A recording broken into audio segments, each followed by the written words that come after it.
بسم الله الرحمن الرحيم. أهلا بيكم أعزائي المشاهدين في قناة أخبار كل يوم. هنقدم ليكم أسعار الحديد في مصر النهاردة الاثنين 5/6/2023 وإليكم الأسعار.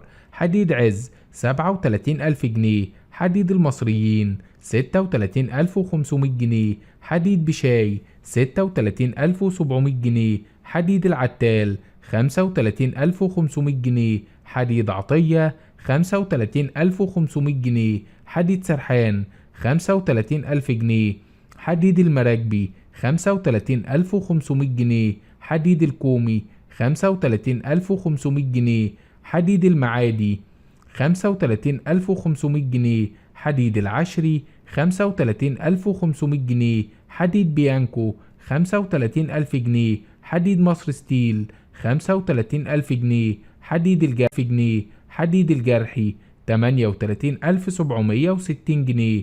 أعزائي المشاهدين، هنا ينتهي الفيديو. لا تنسوا دعمنا بلايك والاشتراك في القناة حتى يصلكم كل جديد.